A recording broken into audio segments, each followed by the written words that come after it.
no estúdio com o secretário de Planejamento do Governo do Estado, Washington Bonfim. A gente vai conversar com ele sobre a disponibilização, a partir de agora, de dados que são dados importantes, sociais, econômicos, são todos os indicadores referentes ao estado do Piauí e que é possível de serem agora consultados, uma espécie de mapa socioeconômico do Piauí, que é esse observatório de dados, resgatando até um pouco, né, secretário, o que fazia no passado, o que fez durante muito tempo a Fundação CEPRO, que era responsável pela coleta de dados, e dados são, na verdade, a história, né, de um Estado, de toda uma construção econômica, na evolução, os momentos que são difíceis, os que foram melhores, o que mexia com a economia naquele determinado momento, o que impactava a questão social. Isso a gente consegue analisando os dados. E temos já esse observatório, então. Bom dia. Bom dia a todos telespectadores da Meio. Na realidade, é como você está dizendo, o observatório, o DadosPI, é um observatório de dados, né, do estado do Piauí, são as principais estatísticas, das principais áreas. Na realidade, a gente está reunindo 9 áreas de governo: desenvolvimento social, desenvolvimento econômico, meio ambiente, saúde, educação. Ele está sendo publicado em ondas, a última onda, né, termina no dia 5 do mês de julho, então nos próximos 2 meses, basicamente a cada 15 dias, a gente vai publicar um conjunto de dados distintos, né, por conta da quantidade de dados. São 580 bases públicas, né, de dados, né, públicos do Brasil, né, focados no Piauí, e mais de 8 mil variáveis. Como você disse, é um trabalho importante, né, porque ele revela, né, a nossa situação. Uhum. Existe um conceito hoje em política pública de que você governar por evidências, e as evidências são os dados. E aí a gente tem alguns exemplos. Ontem no lançamento, no Karnak, né, a gente tinha feito uma reunião com o Tiago Vasconcelos, que é o presidente, né, da coordenação de combate às drogas, a Sendifol, e a gente apresentou um conjunto de dados para ele, baseado nessas, já no observatório, sobre como, né, os nossos jovens entram em contato com álcool, com droga, né, e terminam indo para o caminho da drogadição, que é um caminho difícil.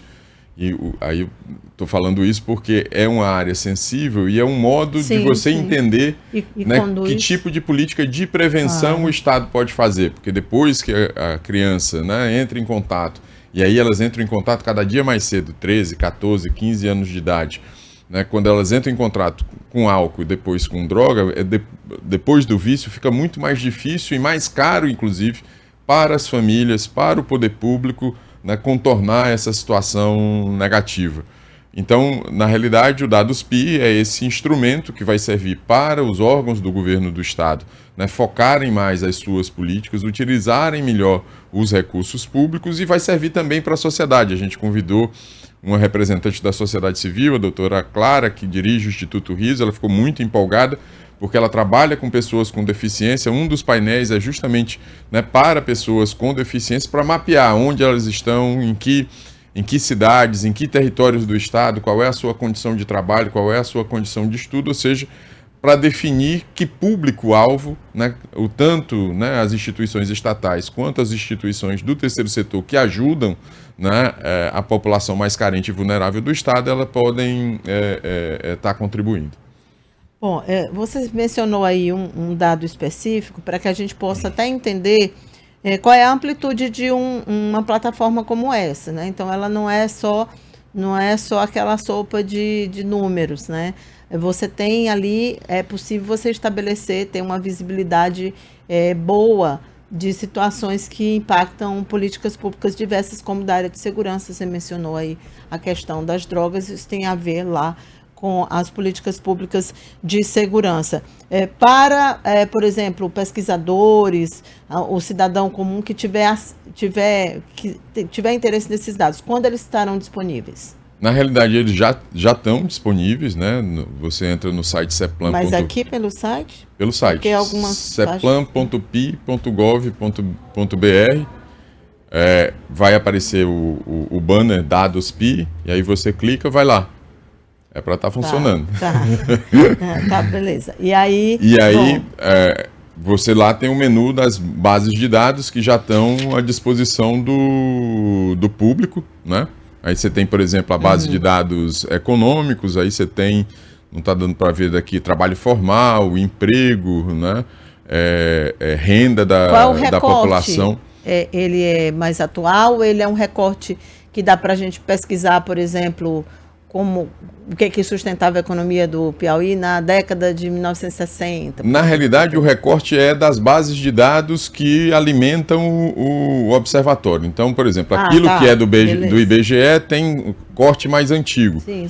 Mas uma atenção, por exemplo, para o pesquisador é que às vezes o mesmo dado, ele muda, né, a partir da sua metodologia, muda a sua maneira de ser visto. Então, a série histórica não vem até 23, mas o compromisso da Ceplan é manter esses dados, né, tão atualizados quanto possível a partir das bases em que a gente está buscando esses dados. Então essa é a perspectiva. Você pode fazer, por exemplo, no caso do IBGE, você pode olhar toda a série histórica do IBGE sobre Teresina, sobre qualquer município, sobre a economia do estado do Piauí.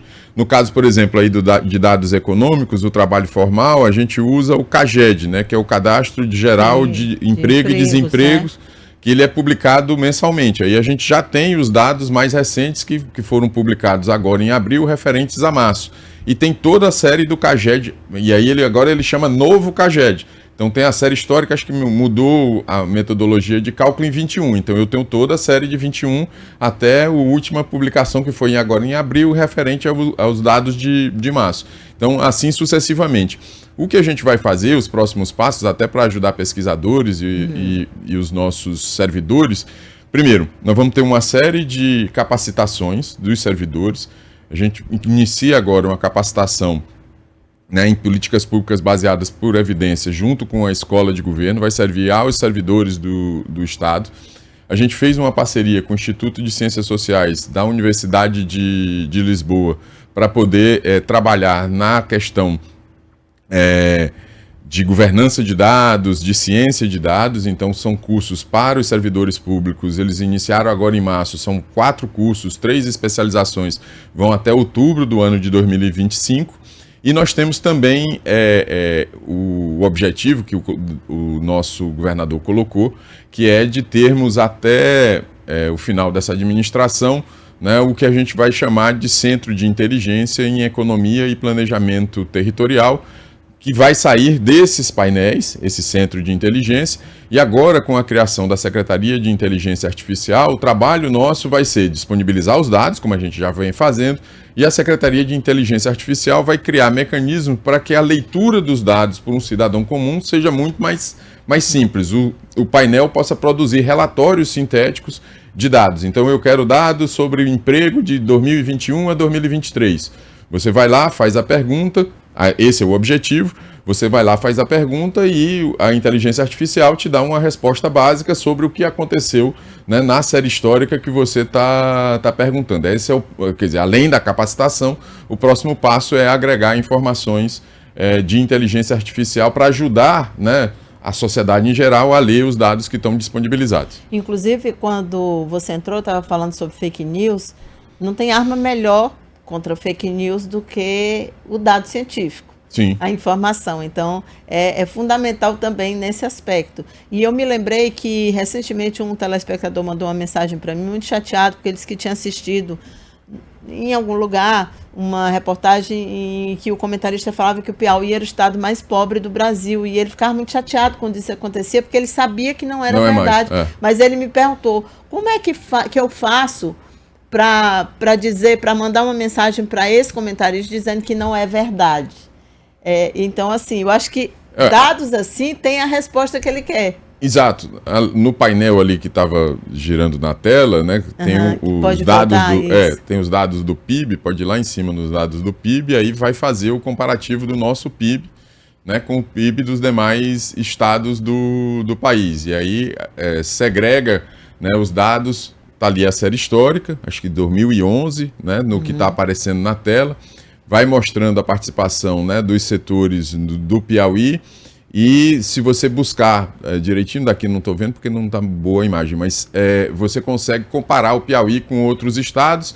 E aqui do lado da direita, né, no canto inferior direito da tela, você consegue identificar o PIB de cada um dos municípios do estado. Então, na realidade, responde, né? Tem um ranking. Na realidade, isso responde um pouco à pergunta que você está colocando. Na realidade, esse observatório de dados é justamente para fazer, por exemplo, que um empresário que queira, né, de fora do estado do Piauí, que queira investir no estado, ele tem uma noção geral do que é a nossa economia e seja capaz, a partir desses dados, capaz de localizar seu empreendimento, se é em Teresina, se é no sul do estado, se é no norte do estado, se é na região de Picos e por aí vai, né? Então, isso tem um trabalho a partir do governo do estado de prestação de serviços, né, para a academia, mas também para o setor privado. Sim, e também para a população em geral. É a visibilidade que o Estado precisa de uma forma baseada unicamente em dados científicos. Isso é muito importante, porque pode ser consultado de qualquer ponto do mundo. Se puder voltar nos dados, tem... acho que não dá para ver, você tem, saindo do painel de dados econômicos, você vai para o painel de dados sociais. Sim. Acho que não vai dar para fazer aí. E aí você, por exemplo, pode entrar no painel da CEID, que é o painel relativo às pessoas com deficiência, o painel da Secretaria das Mulheres, que são todos os dados sobre mulheres. Por exemplo, você pode fazer uma avaliação relacionada a acidentes de trânsito, que aí você tem o aumento de pessoas que são atendidas pelo CEID naquele determinado na realidade, lá eu tenho, por exemplo, a quantidade de pessoas com deficiência segundo o censo de 2022, onde elas estão residindo em todos os municípios do estado. Tenho dados da Secretaria de Educação, né, sobre matrículas de pessoas com deficiência. Tenho dados econômicos sobre trabalho formal e informal das pessoas com deficiência. No caso do painel das mulheres, eu tenho dados sobre, por exemplo, ocorrências... Feminicídios. Tem dados de ocorrência de violência. Acho que se você procurar CEID, bote igualdade de gênero. Tem bem aí dashboard social. Aí tem... Igualdade de gênero, é o segundo de cima para baixo no segundo quadro. Acho que não deu para... Não estou vendo o curso. Pronto, aí está abrindo. Demora um pouquinho, porque a base ainda está meio também na fase experimental, né? Mas tinha que ter aberto direitinho. É bom que... Pronto, aí está aí. Igualdade de gênero. Novamente... Aqui eu tenho todas as taxas de feminicídio, boletins de ocorrência, né? Eu posso ter aqui embaixo comparação nacional em cada variável daquela que está lá em cima, né? Em que posição o Piauí ocupa em relação aos estados do Nordeste. Os verdinhos ali são os estados do Nordeste, o amarelo somos nós e os azuis são os demais estados da federação. Então, dependendo aqui da variável, eu tenho uma visão geral, não só da situação, né, de igualdade de gênero no caso do Piauí, mas também o comparativo dos dados do Piauí com todos os demais estados da federação.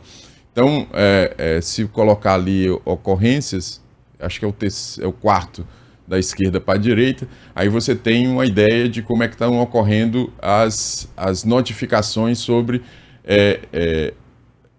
violência contra a mulher nas delegacias. Então, o maior número, obviamente, de ocorrências por delegacia é na cidade de Teresina. E depois ali tem, não sei se é Parnaíba, Picos. Aí você vai destrinchando esses dados, vai navegando nesses dados e consegue identificar, inclusive, quais delegacias, né, estão sendo feitos o maior número de boletins de ocorrência. Isso é fácil, por exemplo, na hora de você redirecionar pessoal, viaturas. Então, por isso que impacta diretamente nas políticas públicas. Exatamente. Você não está mais no escuro. Você tem agora um dado disponibilizado ali, é possível, o delegado geral pode naquele momento ali ver, não, eu preciso mandar mais delegado para cá, eu preciso mandar mais agente para ali. E isso, às vezes, demandaria tempo. Precisaria que de lá de Parnaíba informassem para cá, olha, a gente está precisando. E agora, com essa tela, por isso que é tão interessante que também os gestores públicos utilizem essa plataforma como fundamental no seu dia a dia. Né? A ideia é justamente essa, por isso os cursos, né, para que a gente possa capacitar os servidores estaduais. Ontem surgiu uma ideia que eu vou tentar colocar em prática, de fazer esses cursos também para pessoas que são de fora do estado, abrir, né, para pessoas do público em geral, para que elas possam, né, se apropriar cada vez mais. Esse foi o discurso do nosso governador Rafael Fonteles ontem, no lançamento do Observatório, que nós não queremos deixar nada sem ser conhecido. Sim. Então, quanto mais gente utilizar, mais possibilidades de conhecimento a gente tem. Como eu já disse, né, são quase 600 bases de dados, mais de 580 bases de dados, 8.000 variáveis. Então, assim, tem trabalho aí para muitos anos de pesquisa, né? Isso vai ficar sendo atualizado. Um outro objetivo nosso, né, dentro dessas atualizações é daqui a pouco ter, na maioria dos dados, ter possibilidade de comparar, né, com dados internacionais, para a gente saber não só em relação ao Nordeste e ao Brasil, mas em relação ao mundo, como é que a gente está se portando. Essa assim, é um pouco da função da Secretaria de Planejamento, e o nosso, na realidade, o nosso sonho não, o nosso planejamento é justamente criar esse centro de inteligência em economia e planejamento territorial para orientar as políticas públicas do Estado e fazer com que nós consigamos avançar no passo que o nosso governador Rafael Fonteles, né, tem desejado, tem imprimido e principalmente tem cobrado de cada um de nós. Tá certo, muito bom. Gostei que você substituiu o sonho a palavra sonho pelo planejamento, que é isso que a gente espera enquanto cidadão, né? Sonho é a ideia, a implementação gera a realidade. Sonhar também sonho, um monte de coisa, mas você quer que eu tenha um planejado, né? Tá certo. Muito obrigada, parabéns pelo trabalho, toda a equipe que trabalhou, e eu imagino o tanto que vocês não se dedicaram para poder colocar tudo isso disponibilizado no site da Secretaria de Planejamento. O endereço eletrônico, eu tinha aberto aqui e fechei. Essa é Planpi, né? Essa é plan.pi.gov. É plan.pi.gov.br. Aí você abre a página inicial, se a gente puder mostrar aí, porque às vezes quem está em casa não consegue entender como que a gente chegou até aquelas páginas. Não, a inicial, eu estou com ela aberta aqui, se quiser espelhado, o meu... Aqui, olha, é esse aqui, o site, bom, pronto, ceplan.pi, bem aqui. Aí baixa um pouquinho. Isso, aí você baixa, e aí você... Baixa um pouco mais, pode baixar. Pronto. Aí a notícia, baixa um pouco mais, vai embaixo, pronto, aqui, aí, dados, né? PI. Dados PI, aí é aqui que você vai... Aí vai clicar... E aí entra para o observatório, tem os e dados. Aqui tá e aqui, aí porque não, mas aí o problema é que no caso é a nossa aqui, net mesmo, que é um pouco lento. Obrigada, Bonfim. Obrigado a você pela oportunidade. Um intervalo, a gente volta já. Você está assistindo Notícias da Boa.